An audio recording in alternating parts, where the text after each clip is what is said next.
क्या आप तसव्वुर कर सकते हैं कि 2026 में दुनिया की वाहिद सुपर पावर अमेरिका एक ऐसे मुल्क से हार जाएगी जिस पर वो पिछले 40 साल से पाबंदियां लगा रहा है? ये मैं नहीं बल्कि प्रोफेसर साइन का कहना है, जिनकी ट्रंप के हवाले से 2 प्रेडिक्शंस तो सच्ची हो चुकी हैं। अब तीसरी का इंतजार है। United States will lose this war, which will forever change the global order. This war which will forever change. ये कोई मामूली कॉन्स्पिरेसी थियरी नहीं, बल्कि गेम थियरी के माहिर प्रोफेसर साइन की वो डरावनी प्रेडिक्शन है जो अब तेजी से हकीकत बनती जा रही है। अगर ये सच्ची साबित हुई तो अगले 6 महीनों में आपके बैंक अकाउंट में पड़ा पैसा कागज की रद्दी बनकर रह जाएगा और दुनिया का निज़ाम हमेशा के लिए बदल सकता है। इस वीडियो में हम इस सीक्रेट स्क्रिप्ट को बेनकाब करेंगे जो मेन स्ट्रीम मीडिया आपसे छुपा रहा है। हम देखेंगे कि कैसे ईरान के चंद डॉलर्स के सस्ते ड्रोन्स अमेरिका के ट्रिलियन डॉलर्स के गुरूर को मट्टी में मिला रहे हैं। और सबसे बढ़कर, क्या डोनाल्ड ट्रंप सिर्फ इमरजेंसी वॉर पावर्स या अपनी एक्सटेंशन के लिए पूरी दुनिया को एक तबाही की तरफ धकेल रहे हैं, जिसका रास्ता सीधा सीक्रेट सोसाइटीज और एंड टाइम्स के एजेंडा से निकलता है? अगले कुछ मिनटों में आपको सच्चाई का वो पहलू दिखने वाला है जिसका शायद दुनिया को अंदाजा भी नहीं होगा। मैस टीवी की वीडियोस में एक बार फिर से खुशामदीद। नाजरीन, प्रोफेसर साइन की पहली पेशगोई ये थी कि डोनाल्ड ट्रंप दोबारा इलेक्शन जीत जाएंगे, जो कि बिल्कुल सच्ची साबित हुई। दूसरी पेशगोई ये थी कि ट्रंप के पावर्स में आते ही अमेरिका और ईरान के बीच एक भयानक जंग शुरू हो जाएगी, और वो भी हो गई। लेकिन उनकी तीसरी पेशगोई, जिसने सबके होश उड़ा दिए, वो ये थी कि इस जंग में दुनिया की सबसे बड़ी सुपर पावर यानी अमेरिका बुरी तरह हार जाएगा। और ये सिर्फ एक प्रेडिक्शन नहीं है, इसके पीछे कई लॉजिकल आर्ग्यूमेंट्स भी हैं। आज की वीडियो में हम इस तीसरी और सबसे खतरनाक पेशगोई का पूरा पोस्टमार्टम करेंगे और समझेंगे कि आखिर एक मिलिट्री सुपर पावर ईरान से कैसे हार सकती है। प्रोफेसर साइन, जो कि गेम थियरी और जियोपॉलिटिकल इवेंट्स के बहुत बड़े माहिर हैं, उन्होंने अपने नए इंटरव्यू में बिल्कुल क्लियर कर दिया है कि अमेरिका किसी भी सूरत में ये जंग नहीं जीत सकता। चलिए सीधा पॉइंट पर आते हैं और समझते हैं कि ईरान आखिर इस वक्त कहां खड़ा है। अगर हम प्रोफेसर की डीप एनालिसिस को देखें तो पता चलता है कि ईरान इस जंग के लिए पिछले 1-2 साल से नहीं बल्कि पूरे 20 साल से तैयारी कर रहा था। उनकी इस्लामिक रिजीम में इसको एक आखिरी जंग के तौर पर देखा जाता है, जिसमें वो अमेरिका को एक बड़ा शैतान मानते हैं। ईरान ने पिछले साल जून में होने वाली जंग से बहुत ज्यादा एक्सपीरियंस हासिल किया। उस वक्त उन्होंने सिर्फ हमला नहीं किया, बल्कि अमेरिका और इजराइल दोनों की ताकत, उनके डिफेंस सिस्टम्स की कमजोरियां और उनके हमला करने के तरीकों को बहुत गहराई से स्टडी किया। उनके पास पूरे 8 महीने थे इस नए हमले की मुकम्मल तैयारी करने के लिए, और इस दौरान वो अमेरिका के साथ डायलॉग में आकर और कुछ नहीं, सिर्फ टाइम खरीद रहे थे। सबसे बड़ी बात यह है कि ईरान डायरेक्टली लड़ने के बजाय अपनी प्रॉक्सीज का बेहतरीन इस्तेमाल कर रहा है। इन प्रॉक्सीज में यमन के हुथीज, लेबनान की हिजबुल्लाह, फलस्तीन का हमास और इराक और शाम की मुख्तलिफ शिया मिलिटेंट्स शामिल हैं। इन सब ने मिलकर अमेरिका की मेंटालिटी और उनके लड़ने के तरीके को अच्छी तरह रीड कर लिया है। अब इनकी स्ट्रैटेजी सिर्फ अमेरिकन फौजियों को मारना नहीं, बल्कि इनकी मास्टर स्ट्रैटेजी ये है कि पूरी अमेरिकन एम्पायर और ग्लोबल इकोनॉमी को तबाह किया जाए। ये लोग डायरेक्टली अमेरिका से टकराने के बजाय उन कंट्रीज को निशाना बना रहे हैं जो अमेरिका की इकोनॉमी की असल ताकत हैं, यानी जीसीसी कंट्रीज, जिनमें सऊदी अरब, यूएई, कतर और बहरीन शामिल हैं। ईरान की ये स्ट्रैटेजी कितनी खतरनाक और वेल प्लान्ड है, इसका अंदाजा आप इस बात से लगा सकते हैं कि वो सिर्फ मिलिट्री बेसिस पर मिसाइल्स नहीं गिरा रहे, बल्कि इन अरब मुल्कों के क्रिटिकल एनर्जी इंफ्रास्ट्रक्चर और पानी के निजाम को भी टारगेट कर रहे हैं। मिडिल ईस्ट के इन मुल्कों में पीने के पानी का कोई नेचुरल रिसोर्स नहीं है। वो समंदर के नमकीन पानी को डीसैलिनेशन प्लांट्स के जरिए प्रोसेस करके इस्तेमाल करते हैं। इन मुल्कों का 60% से ज्यादा पानी इन्हीं डीसैलिनेशन प्लांट से आता है। प्रोफेसर साइन ने एक बहुत ही डरावनी मिसाल देकर समझाया कि एक छोटा सा ईरानी ड्रोन, जिसकी कीमत मुश्किल से चंद डॉलर्स होती है, अगर वो सऊदी अरेबिया के शहर रियाज के एक मेन वाटर डीसैलिनेशन प्लांट पर गिर जाए और उसे तबाह कर दे, तो इस 10 मिलियन की आबादी वाले शहर में सिर्फ 2 हफ्ते के अंदर अंदर पीने का पानी खत्म हो जाएगा। जरा तसव्वुर करें कि 2 हफ्ते में एक पूरा शहर प्यास से मरने लगेगा। इसके साथ ही ईरान ने इस वक्त प्रैक्टिकली स्ट्रेट ऑफ हॉर्मुज जैसे अहम समुद्री रास्तों को ब्लॉक करना शुरू कर दिया है, जहां से इन अरब मुल्कों का 90% खाना और अनाज आता है। आमतौर पर लोग समझते हैं कि इस कशीदगी से सिर्फ थोड़ी बहुत महंगाई आएगी या ग्लोबल इकोनॉमी डिस्टर्ब होगी, लेकिन असल में ईरान इस वक्त सऊदी अरेबिया और यूएई जैसे मुल्कों के वजूद को मिटाने की धमकी दे रहा है। और यहां आपका ये जानना भी जरूरी है कि ये अरब मुल्क अमेरिका की इकोनॉमी के लिए भी एक रीढ़ की हड्डी का काम करते हैं। इसकी असल वजह पेट्रो डॉलर का निजाम है। ये अरब मुल्क अपना ऑयल दुनिया को डॉलर्स में बेचते हैं, जिससे डॉलर की डिमांड हमेशा ऊपर ही रहती है। फिर यही मुल्क इन डॉलर्स को वापस अमेरिका की स्टॉक मार्केट और रियल एस्टेट में इन्वेस्ट कर देते हैं। आजकल अमेरिका की पूरी इकोनॉमी और स्टॉक मार्केट आर्टिफिशियल इंटेलिजेंस पर खड़ी है। इन एआई डेटा सेंटर्स में सबसे ज्यादा हैवी इन्वेस्टमेंट इन्हीं गल्फ स्टेट्स और अरब मुल्कों की है। इस जंग के चलते अगर ये गल्फ स्टेट्स अपना ऑयल नहीं बेच पाएंगी तो जाहिर है इनकी इकोनॉमी तबाह होकर रह जाएगी, और जाहिर है फिर वो अमेरिका के एआई सिस्टम में मजीद इन्वेस्टमेंट करना बंद कर देंगे।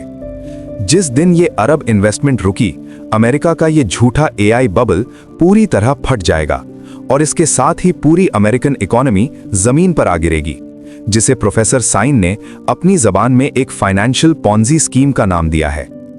अब यह सवाल पैदा होता है कि दुनिया की सबसे एडवांस और ताकतवर अमेरिकन फौज इन सस्ते ड्रोन्स का मुकाबला क्यों नहीं कर पा रही। इसकी असल वजह यह है कि अमेरिकन मिलिट्री का पूरा स्ट्रक्चर और माइंडसेट वर्ल्ड वॉर II और कोल्ड वॉर के जमाने का बना हुआ है।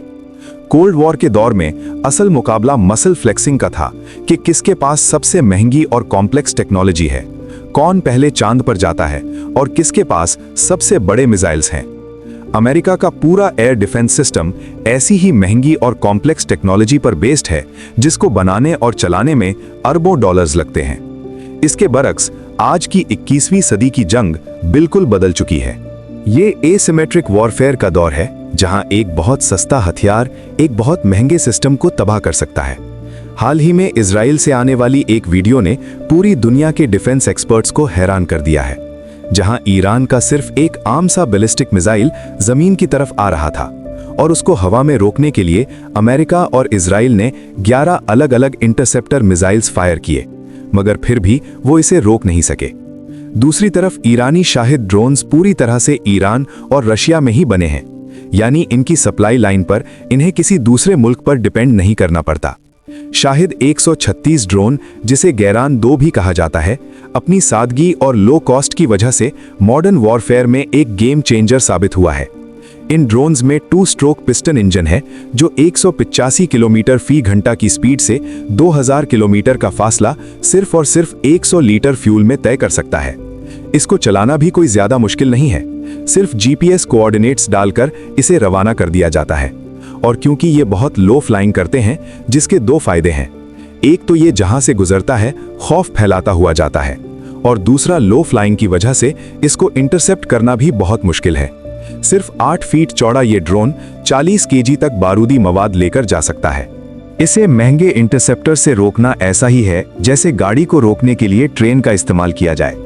यूएस डिफेंस मिनिस्टर और जॉइंट चीफ ऑफ स्टाफ ने CNN को बताया है कि ईरानी ड्रोन उम्मीद से ज्यादा बड़ा मसला पैदा कर रहे हैं और उन्हें बैलिस्टिक मिसाइल्स के मुकाबले में रोकना ज्यादा मुश्किल है।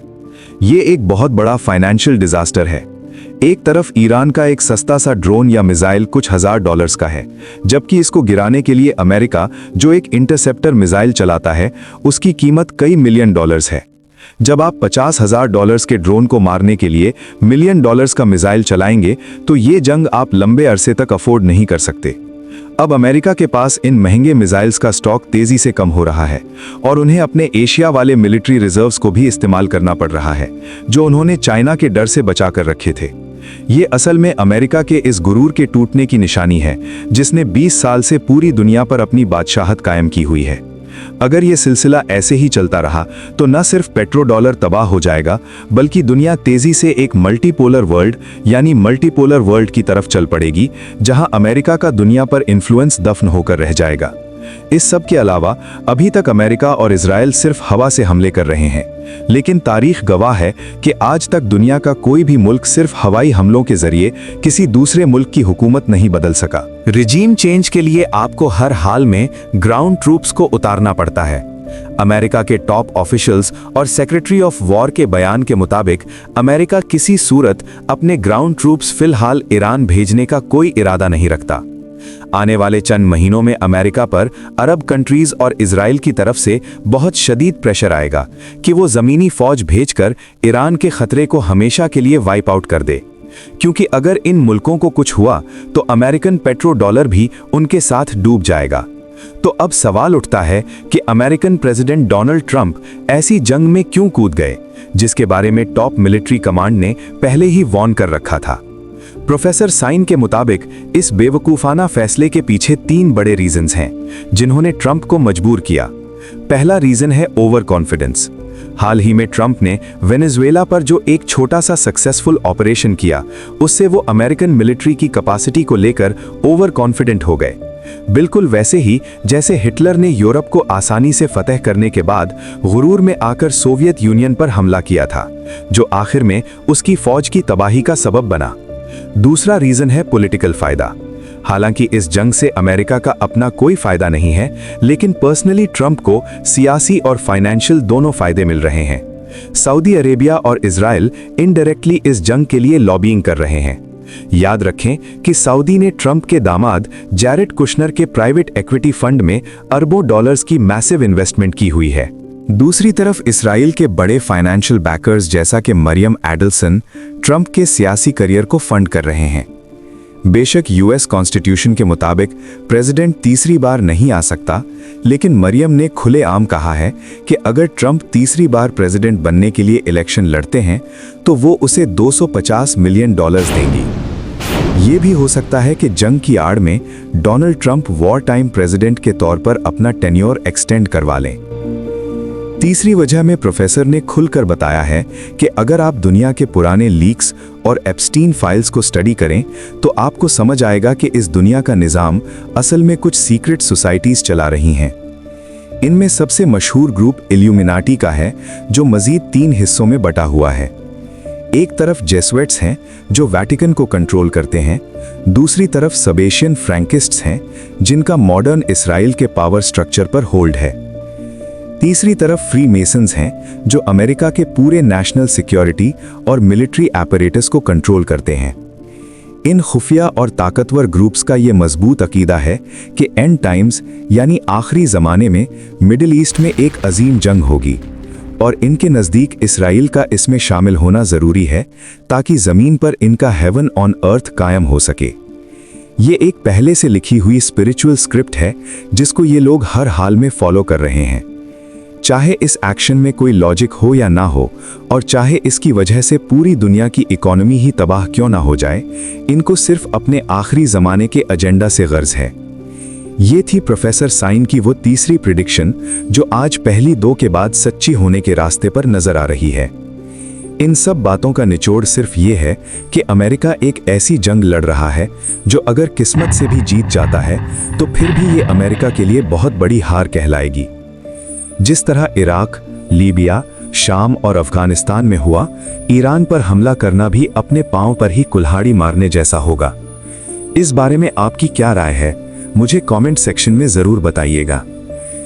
उम्मीद है आपको आज की वीडियोस इंतहाई दिलचस्प लगी होगी। मजीद ऐसी वीडियोस के लिए हमारा चैनल जरूर सब्सक्राइब करें। मिलते हैं किसी और वीडियो में।